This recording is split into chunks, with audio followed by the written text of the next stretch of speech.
जंगल में भोलू कबूतर की गहनों व रत्नों की दुकान थी। वो अपनी दुकान के बाहर आकर जोर जोर से रोने लगा। क्या हुआ भोलू, तुम रो क्यों रहे हो? अरे कालू, कल ही मैं एक बहुत ही कीमती रत्न खरीद कर लाया था, पर जाने उसका थैला कहाँ गिर गया। जो भी मेरा रत्न ढूंढ कर लाएगा ना, मैं उसे इनाम दूंगा। अच्छा, चिंता मत करो, मैं कोशिश करता हूँ। हाँ, वैसे वो रत्न कहाँ गिरा था? नदी के पास। फिर क्या, कालू और बेजू दोनों नदी की ओर उड़ चले। पंडित तोताराम की भविष्यवाणी सच हो गई थी। उन्हें कीमती रत्न मिलने वाला था। भला जिसे रत्न मिल जाएगा, वो थोड़े से इनाम के लिए उसे भोलू को वापस क्यों करेगा? दोनों दोस्त नदी किनारे रत्न ढूंढने लगे। साथ ही एक दूसरे पर भी नजर रख रहे थे कि कहीं दूसरा वो रत्न न हड़प ले। पंडित तोताराम की एक भविष्यवाणी तो सच होती प्रतीत हो रही है। इसका मतलब दूसरी भविष्यवाणी भी सच हो सकती है। कालू मुझे धोखा देकर रत्न हड़पने की कोशिश करेगा। मुझे सावधान रहना चाहिए और उस पर नजर रखनी चाहिए। बैजू बहुत ही चालाक है। अगर रत्न उसे मिला तो मुझे बताएगा भी नहीं और चुपचाप लेकर भाग जाएगा। पंडित तोताराम की भविष्यवाणी जरूर सच होगी। अरे मेरा दोस्त ही मुझे धोखा देगा। हाँ, इत्तेफाक से कालू और बेजू दोनों की नजर एक काले थैले पर साथ पड़ी। दोनों उस पर झपटे। इसे मैंने पहले देखा था। नहीं, मैंने इसे पहले देखा था। अरे भाई, झगड़ा क्यों करना?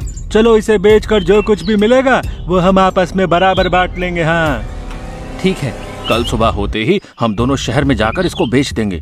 पर अभी रात हो रही है, अब इसीलिए मैं इसे अपने घर ले जाता हूँ। बैजू, क्यों ना हम इसे यहीं किसी पेड़ के नीचे गाड़ दें और कल सुबह निकाल के ले जाएं? क्यों, क्या तुम्हें मुझ पर भरोसा नहीं है? अरे भरोसा तो तुम्हें भी मुझ पर नहीं है, वरना तुम इसे रात भर के लिए मुझे ही रखने को दे देती। आखिरकार वहीं एक पेड़ पर निशानी लगाकर उन्होंने उसकी जड़ के पास वो रत्न गाड़ दिया। उनके जाने के बाद भोलू कबूतर, जो छुपकर उन्हें रत्न छुपाते हुए देख रहा था, वो अपना रत्न लेकर रात में ही चला गया। अगली सुबह दोनों दोस्त जल्दी से उस पेड़ के पास पहुँचे। पर ये क्या, वहाँ तो कोई रत्न नहीं था। ये क्या, वो रत्न कहाँ गया? अरे जरूर तुमने चुराया है। तोताराम ने सही कहा था कि मुझे रत्न मिलते मिलते मुझसे दूर हो जाएगा, क्योंकि मैं एक धोखेबाज दोस्त पर भरोसा करूंगा। हाँ। अच्छा, पर उस दिन तो तुम कह रहे थे कि पंडित ने तुम्हारे विषय में कुछ और ही भविष्यवाणी की थी। इसका मतलब है कि पंडित तोताराम की भविष्यवाणी सच साबित हुई। मेरे जिगरी दोस्त ने ही मेरे साथ धोखेबाजी की है। कालू कौवा और बेजू बाज एक दूसरे पर दोषारोपण करने लगे और आपस में लड़ते लड़ते बुरी तरह घायल हो गए। उनके घर वाले किसी तरह बीच बचाव करके उन्हें घर लेकर गए। टीना ने दुखी होकर कहा, हाय राम, कितना मारा है मेरे बेटे को। अरे, मैं तो पहले ही कहती थी कि बेजू से दोस्ती मत कर, पर तू ही नहीं मानता था। अब बुद्धि आई या अभी भी नहीं आई? माँ, मैं कसम खाता हूँ जो आज के बाद कभी बैजू का मुंह भी देख लूं। अरे आज से मैं तुम्हारी हर बात मानूंगा। हाँ।